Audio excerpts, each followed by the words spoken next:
It's very nice to see you today. My name is Mariana, and I'm a social worker here at the agency. I don't know, I always already called you Samuel. Is that what you like to go by, or do you like to be called Sam? Sam is fine. Sam's fine. Everyone calls Okay. me Sam. Okay, cool. Like I said, I'm a social worker here at the agency, and I specialize with anxiety and other trauma-related patients. And after our assessment today, I'm just going to go over the information we bring up today, and I'm going to find out if I'm the best counselor for you, and if not, I can go ahead and refer you to someone else. But like I said, today is just an assessment intake. It's not a regular counseling session, so I might ask you a bunch of different questions. So sorry about the length of paperwork. I know it's a lot of paperwork. Were you able to complete all of that when you came in? Yeah, I got through it pretty much. Okay, good. Okay, so the informed consent is the most important thing. Informed consent basically just says that everything that we talk about here is completely confidential. I will not disclose any information to anyone else unless you are expressing that you're going to hurt yourself or hurt someone else, or that you have any knowledge of child or elderly abuse. Otherwise, everything that we talk about here is completely confidential. Okay. Okay? Mm-hmm. And I also wanted to bring up that if I know we live in the same community, so if we were to see each other out in the community, just as a confidential reason, I will not acknowledge you first. If you approach me, then I, of course, will say hello back. But just so if you see me and you're like, hey, that's my therapist, and you see that I'm not saying hi, that's why. I would rather, if you want to say hi, you can approach me first, but Okay. just for confidential reasons. Okay. Okay? So Sam, I was reading over your file and I saw that you lost your wife 4 months ago. I am very, very sorry to hear that. I see that it was a long battle of cancer, and so you're dealing with some feelings of anxiety and some feelings of depression. So just tell me what brings you in today. Well, I mean, I really need to get myself together because I have to go back to work or they're not going to let me come back if I don't go back in a month, and I just don't know how I'm going to get back there. It's so hard to like get up every day without my wife there. Yeah, I can only imagine how hard that is, just um, not knowing, what's going to happen next and everything. And so I know that your children actually called and referred you to come in today. Was seeking out services something that you wanted, or was it just something that they wanted? They kind of wanted you to do? I mean, I never thought of it because, when in my day, you just got over things. You didn't seek out anyone, but I guess, like, in their generation, like, talking to people is normal. So, I mean, they're my kids, so I want to do what I can for them. Yeah. Okay. So are you open to counseling? I mean, I'll give it a shot. We'll see. Okay. So it seems as if you have a close relationship with your children. It seems like they're very they care about you a lot. Besides your children, who would you say is your support system through this process of the processing of your grief, the loss of your wife? I mean, I guess where I work would have to be a huge support system. I'm in a family business, so everyone in the business is family. So they've been really helping me out and just really, looking out for me throughout this whole thing. And I mean, they're giving me time, but I think I just need more time. But I don't have options for more time. I have to go back to work. I'm not making income. My savings are running out. So I just don't know what to do. So it sounds like you're feeling, very frustrated because you're very unsure of the future with, you've been off for a while and you're not sure when you're going to be able to get back to work. So Yeah. that's a very normal feeling to feel very anxious about what's going to come, what's in the future. And so I know with your company, they only gave you, how long was it off? Well, when my wife was sick, they gave me time off to help her.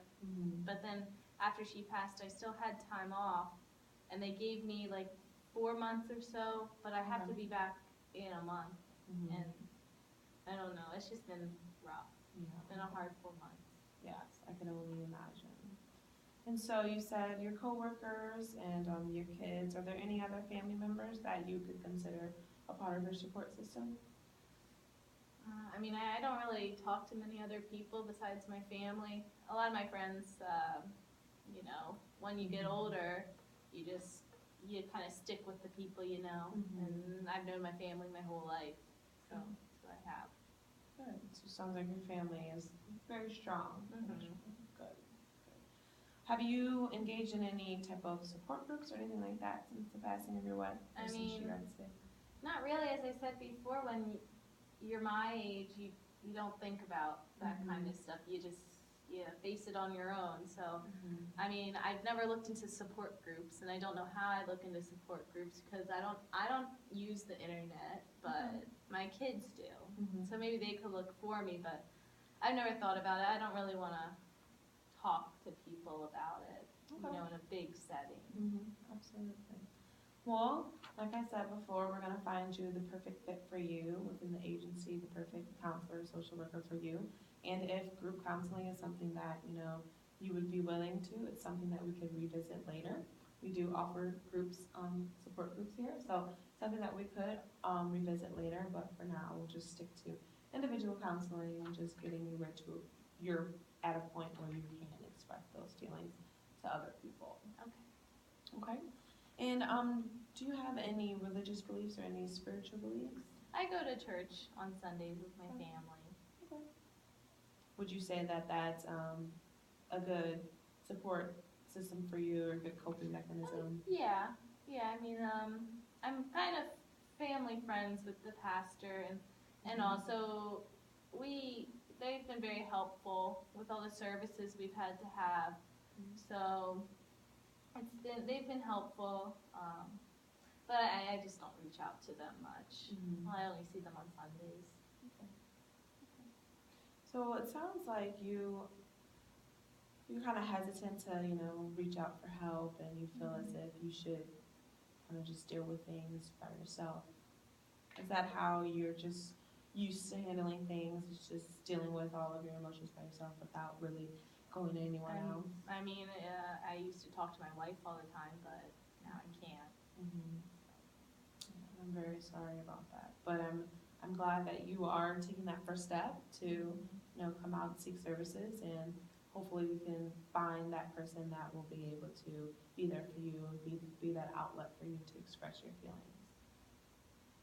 And so tell me a little bit about your mood. I know it says here that you have been feeling depressed and feeling anxious. Tell me just about your mood on a daily basis. I would say if there was like a line of just being neutral, I'm usually below it and kind of, you know, down.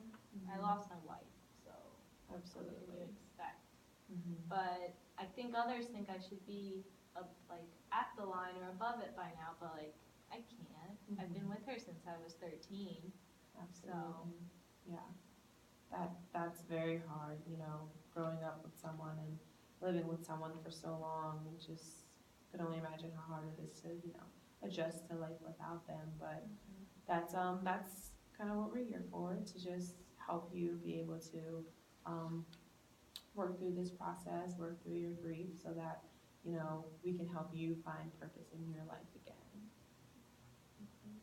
And how has your eating been since the passing of your wife? Well, she cooked more, so I used to have better meals, but now I'm just, I mean, I'll eat a little bit, but my appetite's not there anymore. It's just, I eat because I have to, not because I'm enjoying it, or it's like, you know, toast in the morning and whatever I can get for lunch, and not really think much about dinner. I'm not very hungry. Okay. So it does say here that you lost a substantial amount of weight since you passed. Would you attribute that to, you know, she was doing all the cooking and everything before? Yeah, and I don't want to eat. Like, I mean, I eat because I want, but I just, you know, there's other things on my mind right now that I'm not eating. Absolutely. Well, that's something that we could definitely work at, try to get you back to a normal level of eating. How is your energy on a daily basis? How do you feel energy-wise? I mean, I guess like I'll get out of bed, but I'd rather stay there. But I have a house to take care of, and now I have a few grandkids now, so sometimes they'll come over, and that's nice, but they wear me out. I'll tell you, they wear me out, and then I just want to get back in bed. So are you sleeping regularly, or? I mean, I get like night terrors sometimes, but I sleep. I have a little bit of trouble falling asleep, and it feels more like a lighter sleep, I would say, but I'm getting the hours I'm supposed to.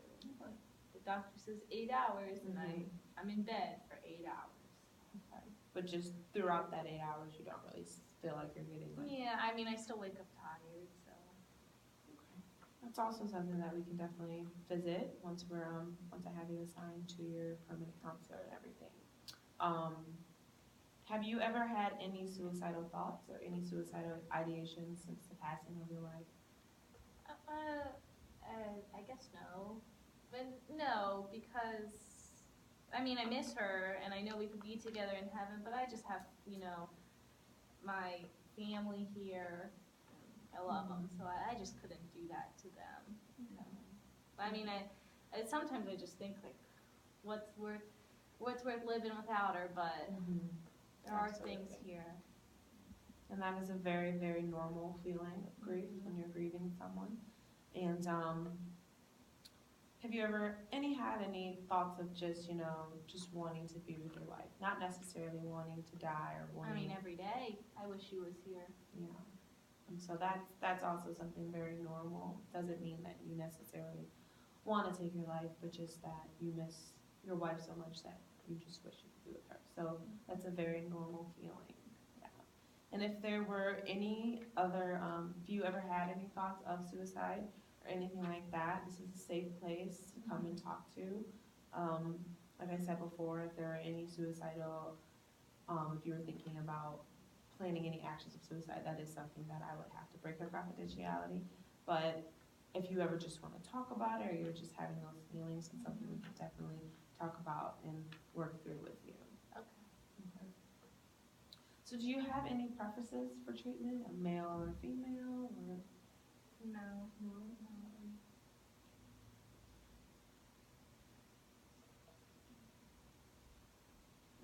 So tell me a little bit about the history, your family history, medical history. I know your wife had cancer. Is there any other illnesses that ran in the family?